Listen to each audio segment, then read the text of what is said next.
President Biden has left Hawaii, vowing support for Maui nearly 2 weeks after the deadliest wildfire in modern American history wiped out the city of Lahaina. This is what is left of some of those neighborhoods. The president touring those ruins on Monday, meeting with first responders, comforting the community and survivors.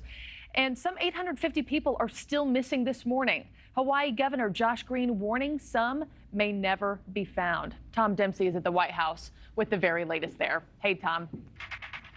Good morning, Marky. Yeah, at this hour, the emergency response to the wildfires continues, with thousands of people still without power and hundreds of people still unaccounted for. Meantime, the death toll sits at least 115 this morning. But President Joe Biden calling the devastation almost tough to comprehend during his trip there, and he was able to see the damage up close and personal. President Biden making this trip with the First Lady, and they toured some of the damage by helicopter and right on the ground, seeing burnt homes and charred cars and trees, as well as piles of debris in areas like Lahaina.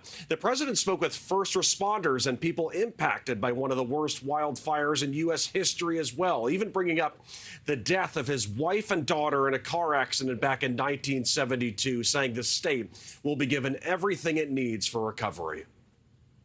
From stories of grief, we've seen so many stories of hope and heroism, of the aloha spirit. Every emergency responder put their lives on the line for us, save others.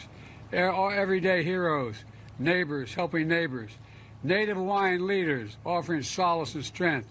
And to the people of Hawaii, we're with you for as long as it takes, I promise you.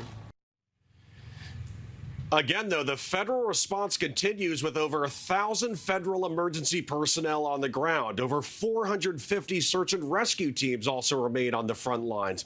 The White House team also saying over $8.5 million in aid has been given out to around 8,000 families impacted by the fires. But President Joe Biden has faced some criticism for his response to the wildfires. Some people in Hawaii spoke to NewsNation about the president not speaking frequently about the crisis in its early days. Take a listen. There are people that are going to be hurting for a very, very long time. I kind of don't care for it, for the fact that when the wildfires first happened, he had no comment on anything to say to the Maui people, to Lahaina people. Now, one of Hawaii's senators saying that 85% of the land burnt by the wildfires has now been searched. But again, this morning, hundreds of people still remain unaccounted for. So still a lot of work still left to be done.